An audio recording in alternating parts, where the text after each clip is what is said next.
All right, shalom, shalom. First and foremost, I want to give all glory, honor, and praise unto my power, Yahweh, Bahashem, Yahweh Shai.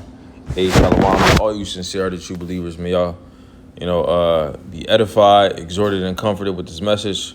We'll go ahead and play the video, and then we hop right into it. The former presidential candidate just predicted the end of office jobs. The World Economic Forum predicts that 83 million jobs will vanish in the next 2 years. It's now February of 2026, and I still have not been able to get a job, even at minimum wage. I'm applying to jobs. It's really, really, really hard to get a job right now. 80 million jobs.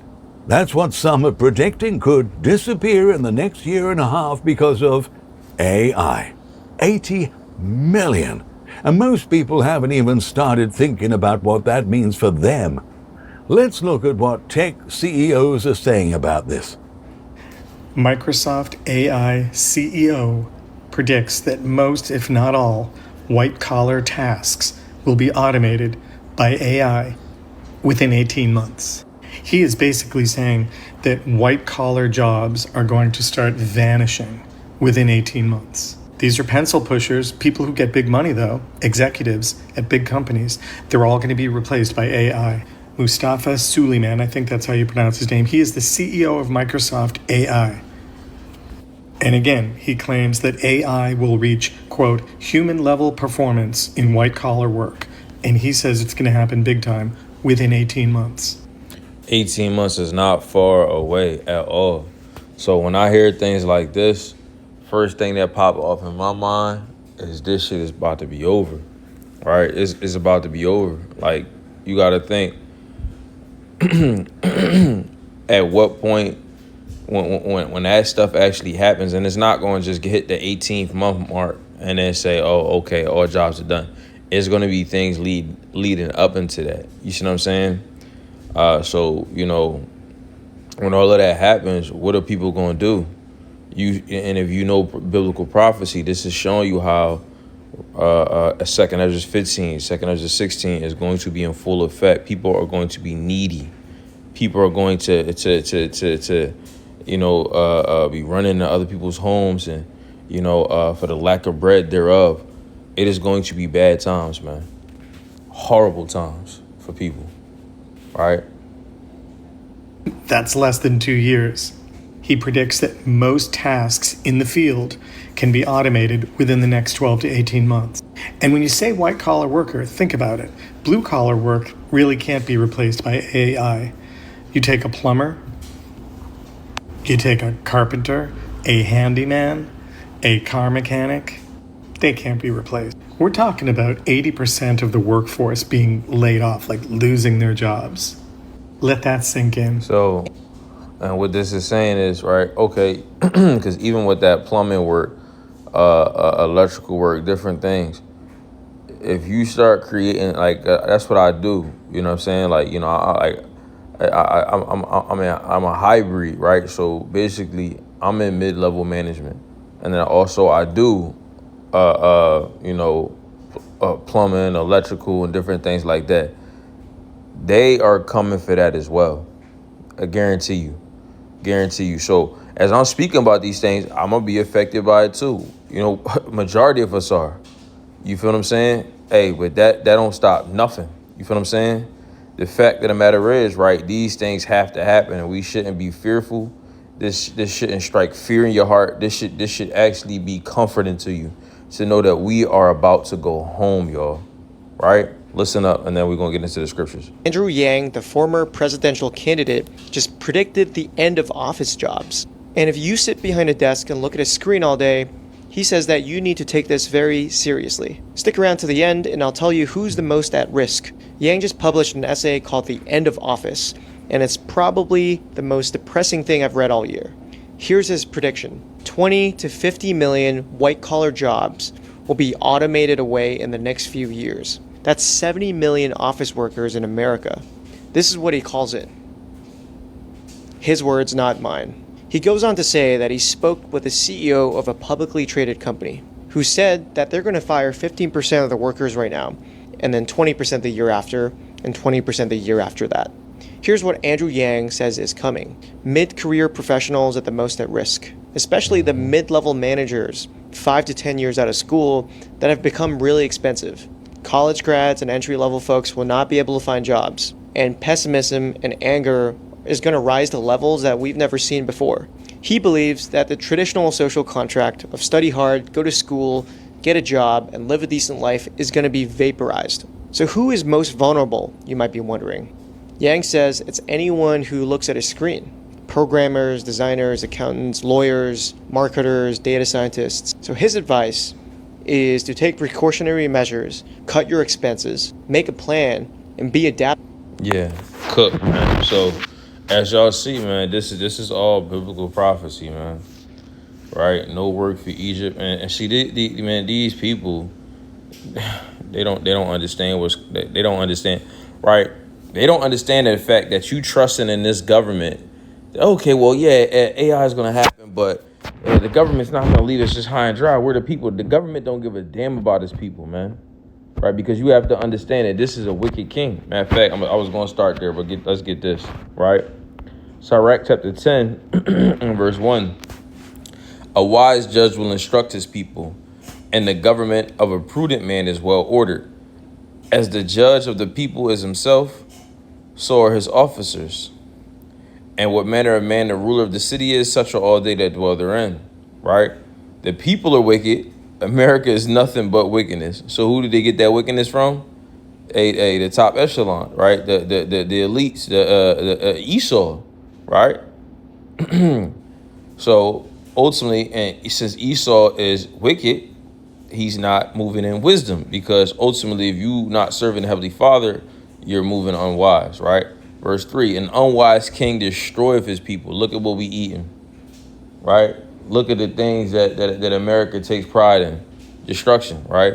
So it says, but through the prudence of them which are in authority, the city shall be inhabited. So you see what's happening, man. This thing is getting broken down because what? He's an unwise king. How is this going to benefit your people? You know what I'm saying? But see, that's the thing. Esau, he's a temporary worker. You feel what I'm saying? Right? Like he's a substitute teacher. Right? You see what I'm saying? Like he's not in it for the long haul. He's just trying to run it up, as much as he can before he gotta give it back. And see, that's why this devil gotta get destroyed, man. Right? Let's get it. So it's like Isaiah chapter 24 and verse 10. It says, "The city of confusion is broken down. Every house is shut up that no man may come in. There is a crying for wine in the streets. All joy is darkened, and the mirth of the land is gone." The mirth of the land is going to be completely gone. When people lose their jobs, right? It was another video, and I shared it in a group chat with brothers that out there in Los Angeles, like in certain like parts of Los Angeles, like they actually have paid actors that go to these different like communities to make them look bustling, right? Meaning that they actually pay people to do loops. Whereas though, like let's say we in a mall or something like that, and there's a food court, and you just pay people. They pay people to actually sit there and make it seem like the place is bustling with activity, and it's not. But that just goes to show you, America is cooked, man. It's cooked. It's done. Because you got to think about it like this: if you went to all of these different places, right, and you saw no one there, that would speak volumes to you to really show. That would really show how America really truly looks, right? Which is desolate, man. But when this breaks, when all this happens, it's going to be game over, right? It's going to be completely broken down. It says, "And the city is left desolation, and the gate is smitten with destruction," right? It says, let's see. Nah, that's matter of fact, I'm gonna get this. Well, yeah, I could start at verse 7, but let's go ahead and get this and show you, because this is all leading up to biblical prophecy, y'all. Hey, these things have to happen, man. Right? 2 Ezra chapter 15 and verse 1. "Behold, speak thou in the ears of my people the words of prophecy, which I will put in thy mouth, saith the Lord." Right? "And cause them to be written in paper, for they are faithful and true. Behold, saith the Lord, I will bring plagues upon the world, The sword, famine, death, and destruction. How is the sword going to come? People going to be taking up arms. They're going to be taking up arms because why? It's going to be a famine. And then because people taking up the arms, it's going to be a lot of death and destruction. You see? Right? And this all comes from what? Scarcity, chaos, right? Not enough to go around. Hey, all in while, the Lord's servants are going to have what? Comfort, food, rejoicing, protection. The Heavenly Father got us. And I can't wait to see what miracle he unfolds to make that happen, to fulfill those promises, because he told us through these holy scriptures that he will provide and protect us. So we're going to have to just wait and see how it happens. But it is going to happen, right? It says, verse 10. I'm sorry, let's read down. Verse 11, but I will bring them with a mighty hand and a stretched out arm and smite Egypt with plagues as before, and will destroy all the land thereof.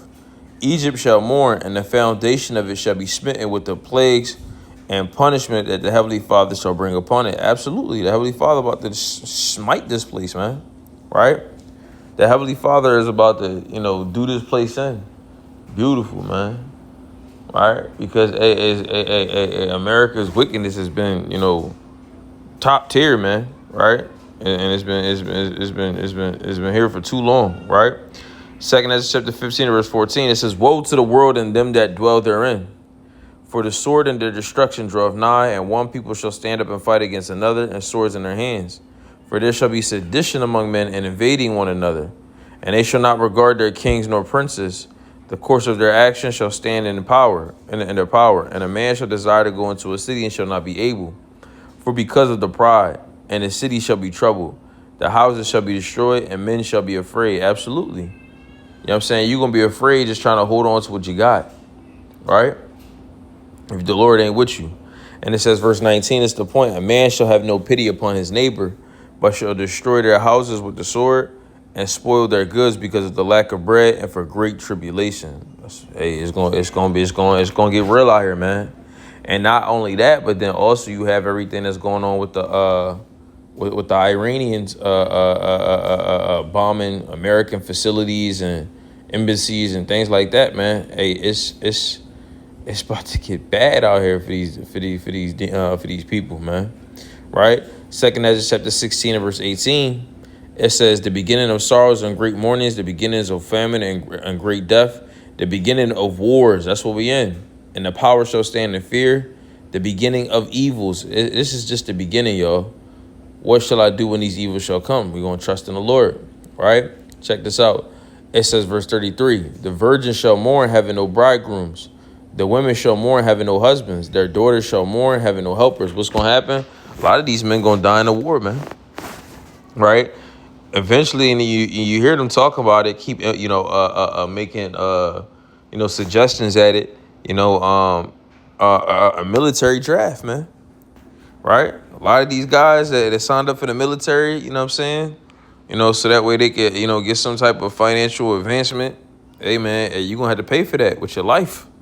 It says, in the war shall their bridegrooms be destroyed. So they husbands, man, they going to die. It says, their husbands shall perish of famine. Hear now these things and understand them, ye servants of the Lord. Behold, the word of the Heavenly Father, receive it. Believe not the gods whom thou spake, right? So it says, behold, the plagues draw nigh and are not slack. So these plagues, what are the plagues? Missiles, famine, the sword, calamity, destruction, all of those things, man.